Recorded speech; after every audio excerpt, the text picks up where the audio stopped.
Welcome back to Sports Cards and a Cup of Joe. This is your host, Joe Davis, and I am here today with today's co-host, Taylor Pruitt. Thanks for joining us, Taylor. Yeah.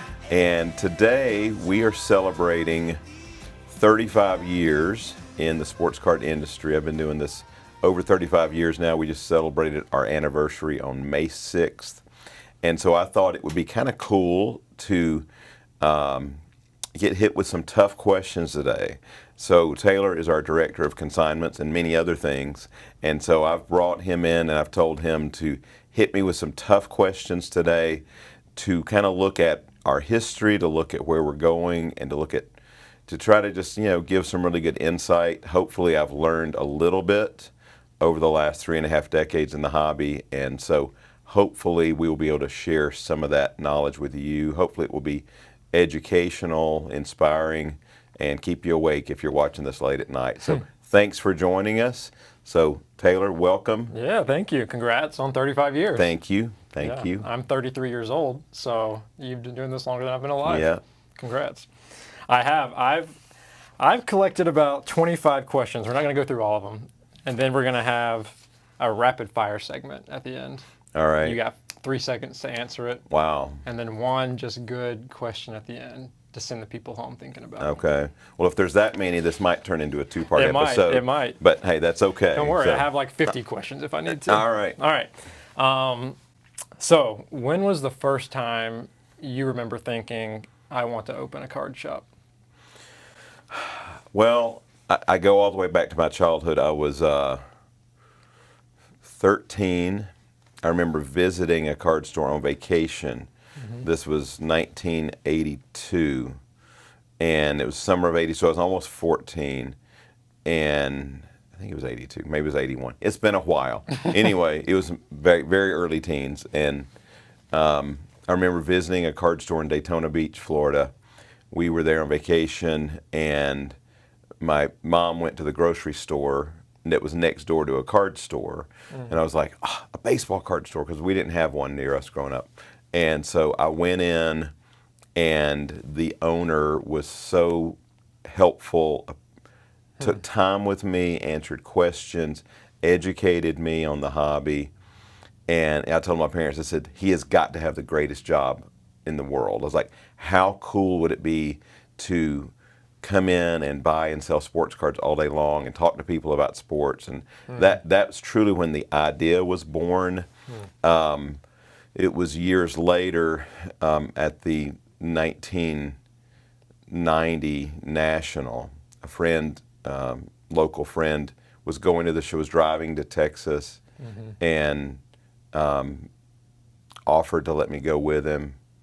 And I was like, yeah, heck yeah. I was already doing little local shows and stuff by then. But I remember traveling with him. And I remember going to a seminar, which is funny now because I'm so into the non-sports scene now.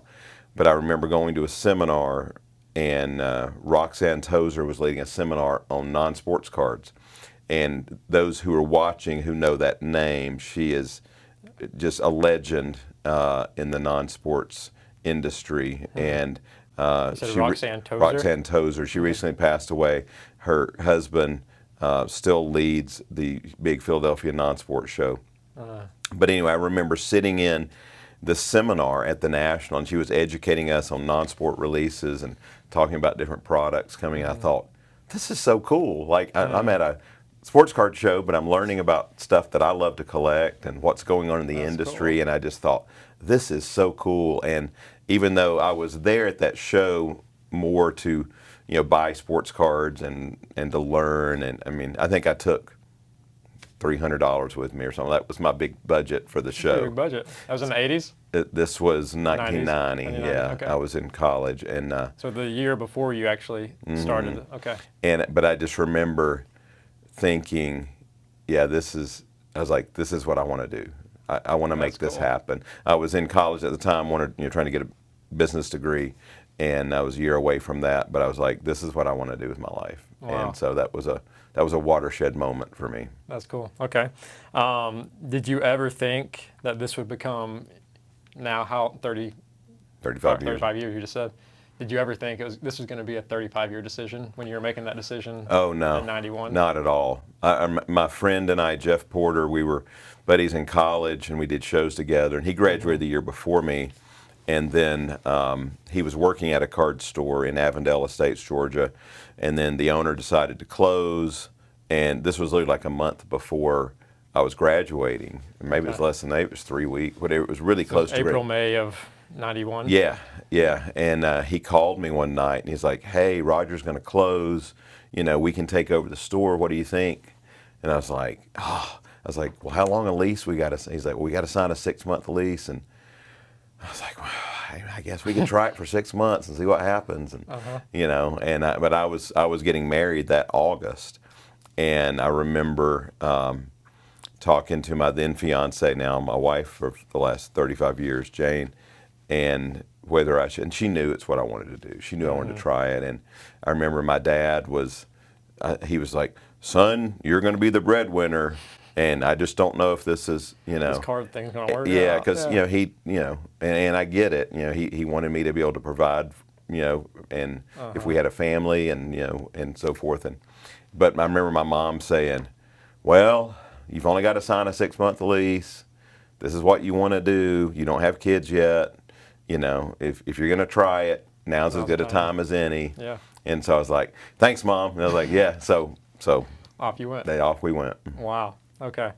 Were there any card shop mentors in your life at this point, or is it like, how many card shops were there around in Avondale Estates? Were you the only Oh, one? we were the only one. Were there Yeah. anybody that you were like, I want to build a card shop that looks like this guy's shop? Was it still the first guy in '82 or whatever you were talking about? I mean, there were other stores in Metro Atlanta. Barry Sanders had Atlanta Sports Cards out in Norcross. Like the Barry Sanders or a different Barry Sanders? Different Barry Sanders, Okay, yeah. all right. And this guy's been in the hobby. Metro Atlanta people will know, Barry's been in the hobby forever and very influential with the National and things like that. And so he had a really good store, but I'd only been there a couple times. And then I had a really good friend who had a shop in Snellville, where of course we ended up moving to later, but I called Fielder's Choice, Frank Jarvis, and he had actually been the one I went with to the National. And so he had a good store, but there was nothing.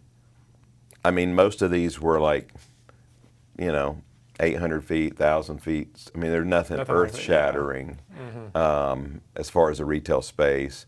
There was no. We were all just little. Let's find a little. I mean, our space was 500 feet in Avondale. That's crazy. And that was our first store, was 500 square feet. And Wow. I literally remember the conversation I had with Jeff when he first called me. He said, "Hey, it's 500 feet. I think between us we can fill it up." And I was like, "I don't know, that's a lot of space." And I was like, "We don't have that many cards." And so, but that was, we opened May 6th of '91 was our first official day. But I literally remember while I was still in college, during finals and stuff, I'd have a final, then I would drive from Rome, Georgia to Avondale, Georgia, like, "Hey, we got to hang up signs and we got to hang." Wow. We were literally setting the store up before I graduated. Wow.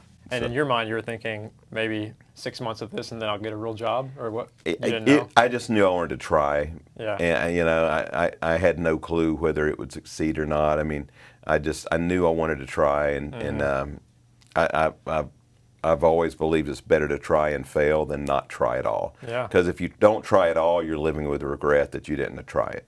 If you try and fail, at least you can say, "Hey, I tried, I learned, it didn't work, but hey, I learned from it." And That's so, crazy. Yeah. it was. And I had a good close friend in the Metro Atlanta market dealer. I remember him telling me, he goes, "You will never succeed. You will never succeed." And it was more about, it wasn't so much an attack on me, it was more about, he didn't like the location, and he was just like, it's owning another shop in Metro Atlanta is just not sustainable, kind of things like that. So that was a great motivator for me. Yeah. It's hard to imagine if you had not done it, if you hadn't taken the risk to try for 6 months. There's 20 people here working with you right now because of that decision. So, on behalf of me, thanks. Yeah, sure thing. Okay, do you remember the first thing you sold in that shop? The first time somebody come in and bought something from you? Pack of 91 Upper Deck baseball. Nice. Yeah.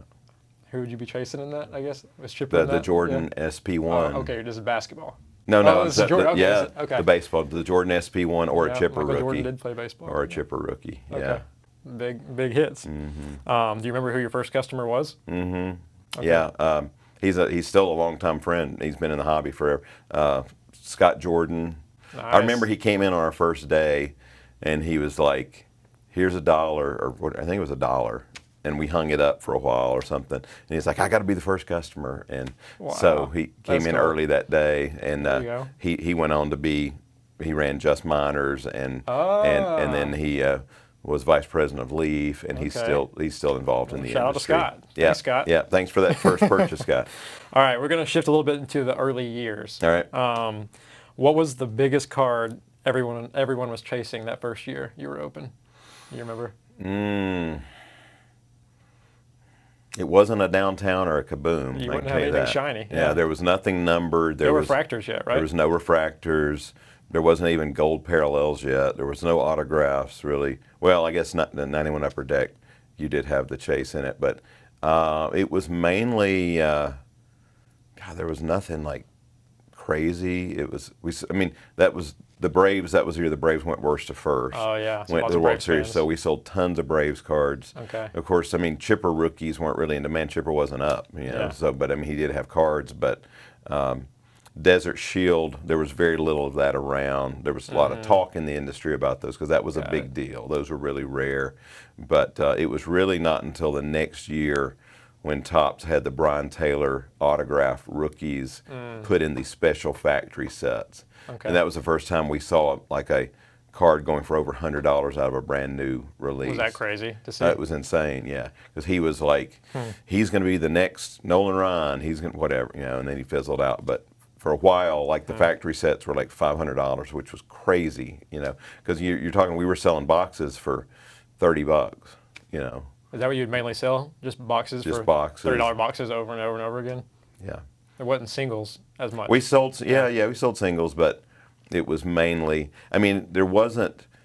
It was, the hobby was so different then. It was, I call it purer then, in the sense that people came in, they opened their boxes, and their goal was not chasing some numbered card or some autograph. It was like, well, I opened 2 boxes and I didn't finish my set. Can I get another box? Wow. And you know, we had clients all the time coming in with their checklist, and we had little, you know, printed out checklists with all the numbers, and they'd mark off their numbers and finish their sets. That's so different than now. And because I remember it well because we, you know, times were tough then, and I remember one of our first weeks. I was there. I mean, there was no internet to sell on. There was, you know, there was no eBay, and I remember sitting there all day, you know, sorting cards, pricing, doing whatever to stay busy.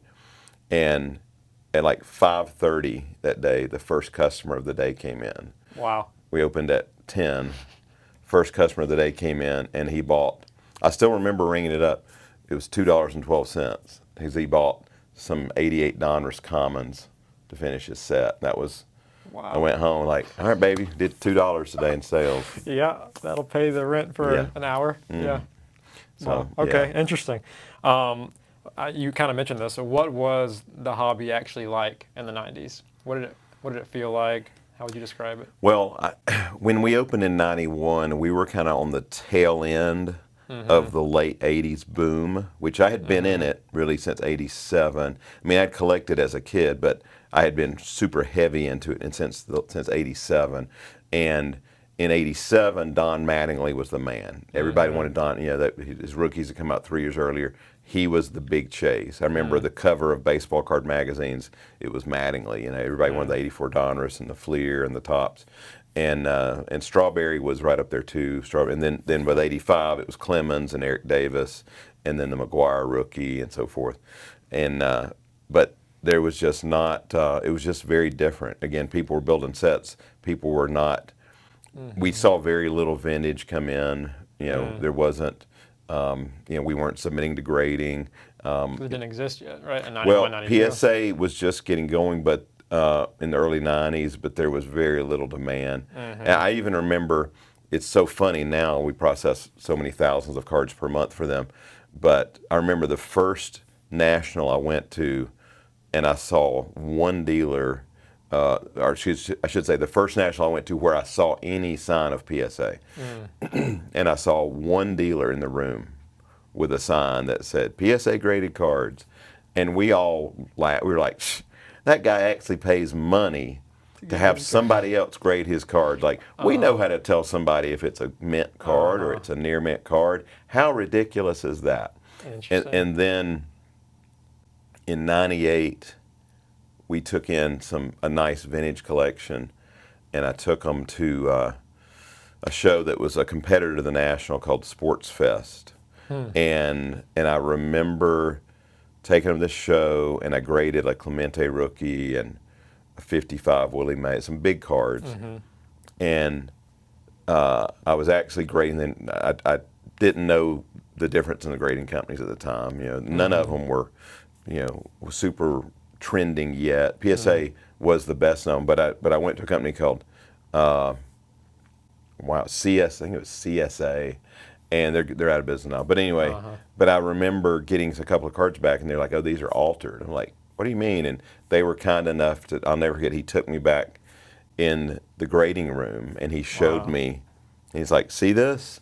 He goes, "This card's been retouched." And you wouldn't have caught it yourself. No, it was like, and he put it under he put a black light over the card. It was my first lesson in grading, and I was like, "Oh, that border just lit up." And he was like, "Yeah." He goes, "This Clemente rookie has been touched up with a finishing coat to make the border look better." Wow. And naked eye, you couldn't tell it. And that's when you saw the value. And then I was like, the light bulb went off, and I was like, okay. I was like, I get it now. Experts who know what they're looking at. Yeah. I was like, I get it. And then I started very quickly learning, and then we were very soon after that applying to PSA to be a direct dealer, and I was like, okay, I get it. Yeah. This is needed. Yeah. Because there's so much bad stuff in the hobby.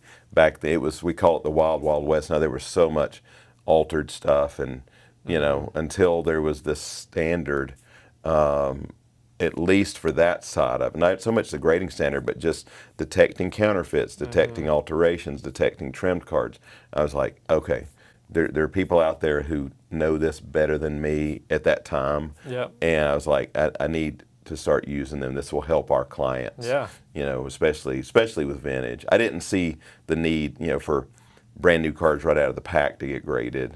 That came later, but I certainly saw the need for vintage. Yeah, that makes sense. And I have some questions later about grading, because Joe doesn't know any of these questions I'm asking him yet. No. Did you ever get scammed early on? Anybody scam you with some cards that were fake or anything like that? Yeah, I remember. It's funny.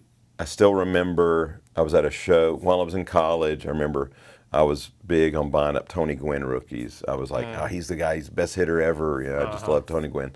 And I remember buying an '83 Donruss Gwynn rookie for $10, $15, whatever, in a screw down. And looked good. Got back to my dorm room and took it out of the screw down. I was like, oh my gosh, there's a huge crease. Oh, wow. And I was like, oh, he put it in the big screw down to hide the crease. And I was like, all right, I got to be more careful about that, And then some of the very first cards I submitted, I remember some of the first batches I got back from PSA was huge learning experience, because it wasn't so much about getting burned. It was more about like, oh, I don't know how to pick out mint cards yet. Because like with my Tony Gwynns, I sent in like 20 Tony Gwynns in my first submission, and I thought I was going to get all these Gem Mint grades back. We all do. And I remember, I think the best grade I got was a 9 OC. I'm like, what's OC? And then I look and I was like, oh, there's 80% of the borders over here and 20%'s over here. And then I'm like, okay. So I quickly learned how to gauge centering. Yeah. But as far as like, thankfully, I don't remember like buying any like high dollar counterfeits or things like that. Nothing huge, yeah. That's good. Yeah, I did. Maybe that's why you didn't fail the first 6 months. Yeah, I mean, I'm sure I got. Oh well, I take that back. This wasn't a card. Learning lesson from one of my first few months in business. Somebody came in with a New York Yankees signed baseball from the '60s with Mantle, Maris. I was like, this is awesome, and I was like, this is incredible. Like, I didn't know autograph market, but I knew a signed Yankees ball was going to be was big money. So I gave him $200, which is what he wanted, And so then my then partner Jeff came back and I was like, man, check out this ball I bought for us. And he was like, this is a stamped ball, right? And I Oh was like, no. what? And it was like, if you don't know what I'm talking about, it's like a facsimile. It's like a Xerox baseball, And so Dang. a lot of times back in the day, the Braves used to have car washes, would give them away. They'd say, sign Braves baseball free with your car wash. And they were all stamped, so it was a stamped. And so I learned really quickly That'll make you sick. Yeah. that. And one time I did buy a collection, I remember, vintage football that was all in a notebook.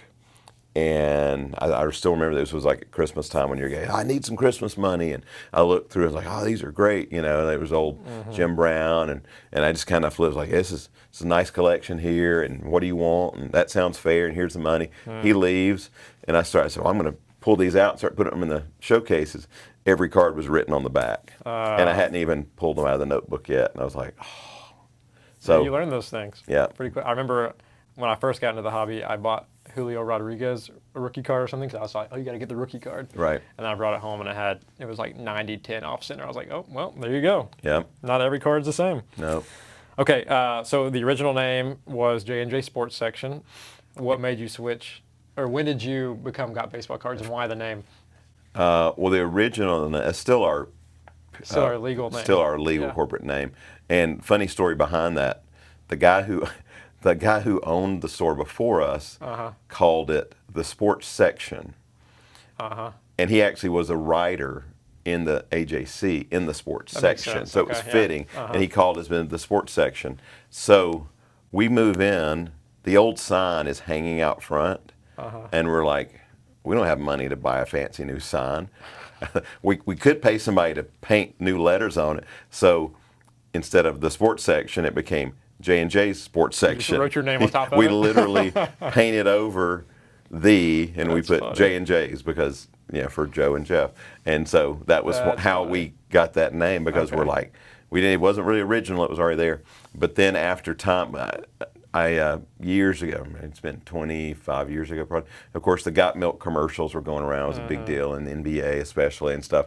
And I just remember one night just having this moment. I was like, we've got baseball cards. And like when I was a kid, that was the question you'd literally ask your friends. Like I remember going, having a sleepover at a friend's house, like, you got any baseball cards? Because baseball was the thing, the other sports were so secondary. And so then I was like, got baseball cards. Like, well, yeah, we've got the, now hindsight, I probably should have done got trading cards or got sports cards or whatever. But in 1991, that's all there was. The hobby was about baseball and everything else was Makes sense. way an afterthought by comparison. Yep, that makes sense. Makes sense. All right, a few more before the rapid fire. So I know that you've mentioned selling Beanie Babies, Webkins. What's another random thing that nobody would think you've ever sold out of our shop? Oh yeah, back in the day we sold tons Beanie Babies, Webkins, Pogs. The milk caps. Oh yeah, milk caps. That was the rage in like the mid '90s. They're just collectibles people would try to find. Yeah, it took off in Hawaii, and that was like the hottest collectible for 6 months, whatever. Sold thousands of those. We used to be in the early '90s. We were a huge comic book distributor. Like we were a sub distributor for Diamond Comic. We would get in thousands of books, and we would split them up to deliver them to shops and so forth. And we'd make our 2% margin or 5% margin or whatever. We got into clothing one time. We used to buy closeout polos and polo. You'd have clothes racks in the shop? No, this was mainly online. Okay. But like we had North Face jackets. Wow. We had one supplier who got all these closeouts, and we were selling North Face and polos and any what's it called? Hot Wheels. Ever have any Hot Wheels in the shop? Occasionally. We never stocked them directly, but we were huge in toys. In 07, 08, we sold more toys than we did sports cards. We sold Funko Wacky Wobblers. We sold thousands of Monopoly board games. They were doing, the company USAopoly was doing all the different Monopoly board games, the themed, Georgia Tech, they did all the themed Monopoly games. And literally, and then that was also during the Webkins era. So we had a separate warehouse with people working nearly around the clock, shipping board games, stuffed animals, bobbleheads, all that That's kind of stuff. interesting. That was it. We had a whole separate division. We Hmm. called it collectible toys. We had a whole nother eBay brand just for all that stuff. Wow. Okay, that's interesting. Um, what's one product you ordered way too much of early on? You remember? Um, You might still have some down in the warehouse. yeah, I probably Yeah. do. I remember one time I made a mistake on I can't remember what issue it was. There was some comic back when we were ordering comics, and I was supposed to order like 50 issues, and I ordered 50 cases or something, and yeah, we had a lot of those for long. I don't remember what it was, but we had a lot of them. Wow. And but as product I've bought too much of, there's probably been plenty of those over the years. Yeah, there was when NASCAR first took off a few years ago. Mm-hmm. When a lot of that was trending, we bought a ton of the match attacks, Oh yeah. and I've seen some of those around we here. still Yeah. have They still sell for 20 or 30 bucks. we still have a lot of those. Yeah, Yeah. yeah. But I mean, any long timer in the industry can tell you. I mean, there's been countless. I, on a really bad note, I bought, but for his the notoriety for the wrong reasons, I bought like 500 Wander Franco rookies. So I remember the first time I came to the shop, our biggest card here was a very nice Wander Franco yeah, autograph. so I definitely got it wrong on him. So yeah, Swing and a miss. Yep, for sure. What's one product you wish you could order more of from back then? I guess there's a lot of stuff, but what's one thing you wish, looking back on? If I could go back, I would definitely. I loved basketball. I mean, basketball is my favorite sport, and I bought some basketball in the late '80s. I'll never forget testing my relationship with Jane one time at a Big B Drugs when I didn't have a credit card. We were early in college, and I walked in and they had marked down their '88 Fleer basketball to like $13 a box. It was already in '89, but nobody wanted basketball, and I convinced her to put all like 25 boxes on her credit card at $13 a box, and Welcome to the hobby. Yeah. she was like, I love you, baby, but that's a lot of money. And I said, I promise I'll pay you back, And so I paid her back that week. I just didn't have. So you wish you'd bought more, though. Well, no, I got all I could of that. But my point is, I wish I had trusted my instincts about basketball.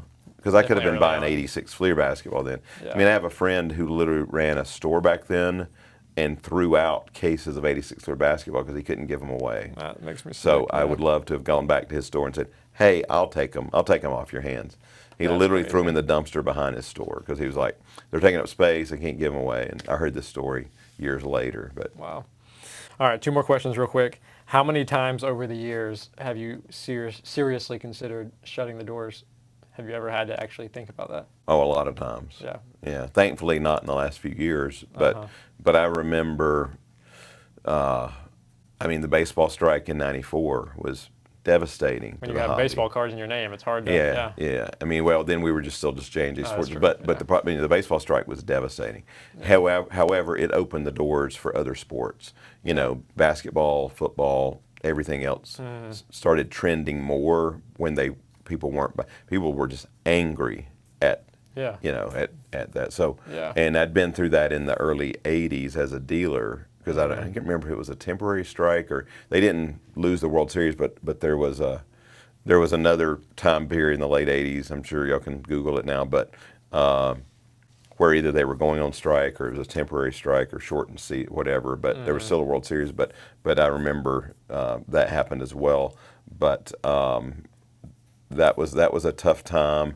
And then literally 2011, twice I attempted to sell the business.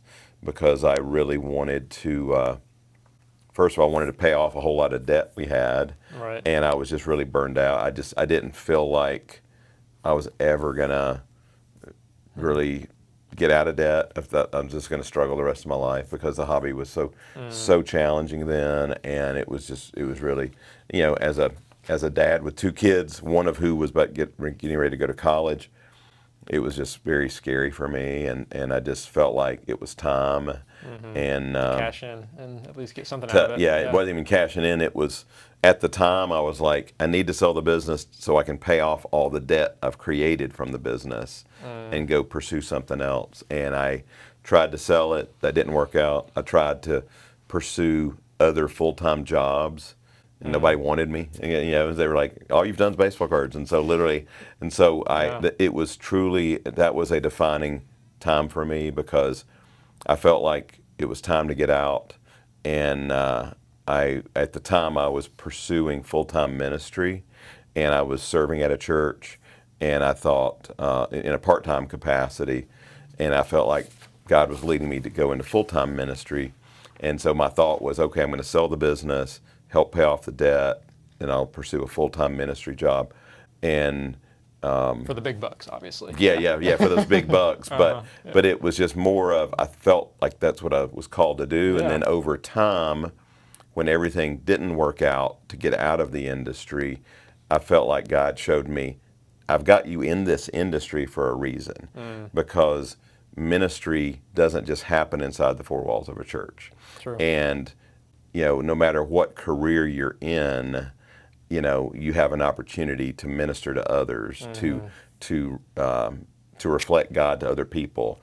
And so I realized, through a lot of failure, a lot of heartache, a lot of financial stress, that okay, it wasn't my time to get out of the industry. And so, because I tried and tried, and I couldn't get out, nothing worked out. So I committed to, okay, it was like, Lord, this is where you want me. This is what I'm going to do. We're gonna make it work. And so, I'm thankful to the Lord I didn't get out, because I would have missed so many opportunities to minister to people in the industry, but also to see and experience these incredible days that we've experienced the last 10 years. Yeah, and you think about the number of even just customers that have walked in that have been treated fairly and been treated with respect and taken care of because you didn't shut the doors. And who knows what would have happened if they had gone somewhere else. Yeah, I'm glad I didn't miss out on those opportunities. Yeah. All right, last question, then we'll do a quick rapid fire.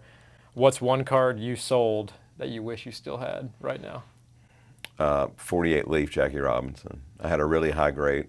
I mean, for that card, it was a high grade. It was like a five or six. And this was only 2 or 3 years ago. I remember it was at the National. It was Mr. Pevsner's that consigned it to us. Yeah. And I remember talking to my son about it, like, man, it's a great card. I love Jackie Robinson. Yeah. Love the story, and I was like, that's truly such a great iconic card that you rarely ever get your hands on, either owning or buying or consigning. And we had it in our hands, and we could have bought it from him. And I was just like, it's just a lot of money. It's a lot more money now than it was even then. in 3 years, which is crazy. Yeah, there's been tremendous growth. So that's for sure one that, there's been plenty.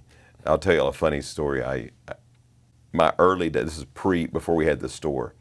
I was just doing shows, and I bought a collection. There was no PSA to certify baseballs then, or JSA or back, but I knew the source. I knew these were good. I knew the source of this collection, and I bought this big collection of baseballs. And in it was a 34 All-Star game ball with Ruth and Gehrig. Wow. And it wasn't super great clean autos, but I mean, you knew it was them. And I remember selling that ball at a show for, I think, $200. Can you imagine the value? A Babe Ruth autograph in general, yeah. And so, and that was all based upon, I'm a college student, I have no money, I bought it for less than that. Yeah. I was able to sell it. I mean, there was nowhere to look up and see what they were going for, other than like, trade publications, if one had happened to sell. Right. But I just remember I hosted a card show I even remember where I sold it. I hosted a card show in Snellville, Georgia in 1988, because I started hosting shows when I got long before we opened the business. And I remember a guy coming up and buying it, and I was like, man, $200 sale. I mean, that was, if I did $200 for an entire show, that was fantastic for me. Yeah. And so Yeah, In the there's moment, it was what you wanted. in the moment, I like, hey, I mean, I bought it as part of a collection. I was probably in it for 100. I was like, I doubled my money. It You moved. probably went home celebrating. Yeah, I was like, yeah, big sale. Now hindsight, I go, what was I thinking? So there's been, we could do maybe I should do a whole episode on the ones that got away. That's a great idea. That would be one of That's a them, good one. and the Jackie for sure, because it was a beautiful great eye appeal, and Yeah, I remember wish that I'd one. held on to that one. All right, you can only spend 2 seconds thinking and no stories. You ready? It's gonna be tough. Yeah, I know. Rapid fire. Your favorite looking card design the last 35 years since being in business? I love the '96 Circa baseball design. All right, everybody go look that up. Your least favorite card design? We're not gonna make Tops mad. Wow, my least favorite. One that you thought, it could be a recent one where you're like, that's just ugly. It has to be something recent. No, like anytime in the last 35 years. Well, I mean, one of my all-time ones that I can't stand is 73 Tops. I think that's one of the most boring designs ever. Okay. But I know it's beyond 35 years. But If that's the one, it can yeah, be the one. I mean, I love classic Tops designs, but I feel like they went to sleep in 73 and 74 because those were just Okay. boring We'll go designs. look those up. Yeah. What's your favorite card that you own? Favorite card? Wow. So much. My for rapid. favorite all-time card is a 71 Topps Thurman Munson. Okay. I just think You just like it. it's a pure baseball card. It shows the dirt kicking up. It's got the Rookie Cup trophy. Is that the one where he's catching it? Yeah, side okay. horizontal card, Yep. which was not done that much back then. That's the epitome to me of a great baseball card. Awesome. Most stressful hobby year for you? Probably 2011. 2011. Okay. Player you were the most wrong about? You already said Wander Franco. Is there another one? That was most wrong about. You bought another guy's card. I've heard you say his name. Some guy in the 80s, maybe? Yeah, Mike Aldretti. Mike Aldretti. He was the guy I was buying up in the late 80s. Yep. Not many of the others I should have been buying. Yeah. Shout out to Mike. Hope you're doing well. Yeah. The card you've searched for the most often on eBay over the last 35 years that you've just typed in searching? Probably. I love affordable LeBron rookies. Okay. Like the 03 Yeah. freshman season and the Phenomenal phenomenal beginning. Yeah. Although I've bought up a lot of those because Yeah, I you think did. they're a phenomenal buy. Sold a lot of those for Yeah. you. The most common question customers ask you? Do you buy cards? Yeah, a lot of that. What's the best you can do? All right. Go-to lunch order from the card shop for you over the years? Chicken salad chick. I can attest to that. Love that. And they get it here really quick. Yeah. So, Shout out to DoorDash. yeah. We're going to have to do sponsorships here soon. Yeah. Vintage or modern? Vintage. Yeah. Would you rather have a nice auto or an awesome patch? I'd still go with a nice auto. Yeah. Okay. $10,000 Hank Aaron card or a $10,000 Ohtani card? Aaron. Yeah. Would you rather rip a box when you get it or keep it sealed? I mean, it's more fun to rip it. Yeah. But if you're asking me as an investment advice, sit on it. Sit on it. But you prefer to open it. Yeah, I mean, there's still the For kid fun. in me that loves opening. You're the best hobby decade. I think we're living in it Yeah. right now, for sure. Yeah. And then out of your collection, your Mount Rushmore, your top 4 cards in your own collection that you're the most proud of. Oh, wow. Number one's definitely my autographed Hank Aaron rookie. Okay, that's one. Uh, You got to have a Snoopy in there somewhere. yeah, I would say the 71. Well, it's a combination. The 71 Linus set from Italy, the Charlie Brown and the Snoopy. Both of those. Those yeah. are both are on there. Yeah. Okay, Yeah. so you've already got half the Mount Rushmore. Yeah. That's my favorite all-time set. Okay, and then one more. Probably. I've got a number of Kobe autographs, but I've also got a really nice Jordan auto. So it's kind of a toss-up. So Jordan and Kobe autos. Okay, Yeah. gotcha. Good answers. All right, last question.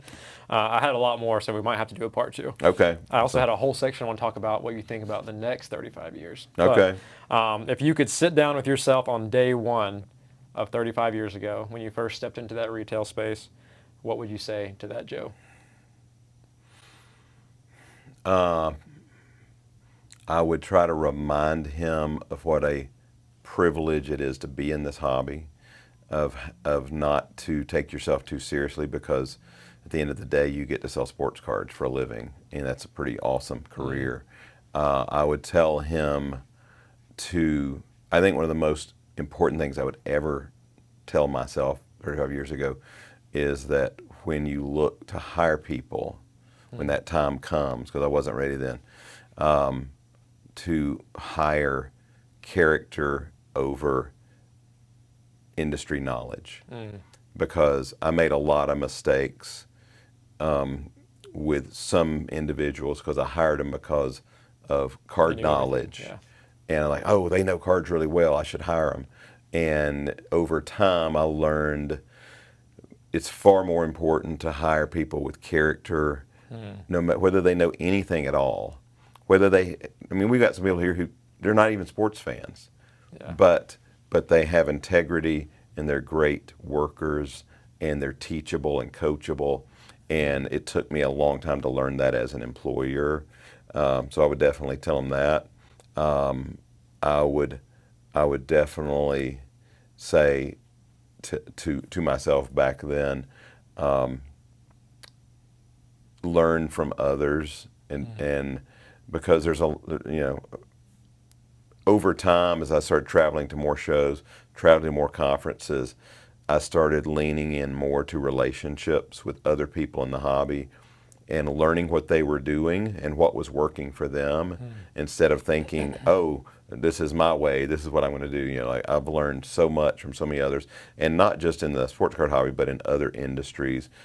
Find good mentors who can teach you, educate you. That's good. I think young Joe would appreciate Yeah, all that. I would tell young Joe, you don't know much, buddy, and you've got a lot to learn. Joe does not know. Yeah. Yes. Well, those are good answers. Thanks, Joe. Good job.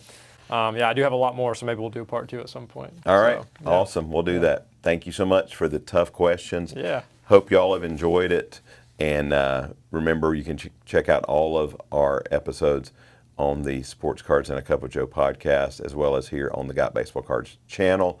Most of all, remember today that Jesus loves you, and I think, and Taylor thinks too, that you're awesome too. So thanks so much, everyone. We will catch you next time.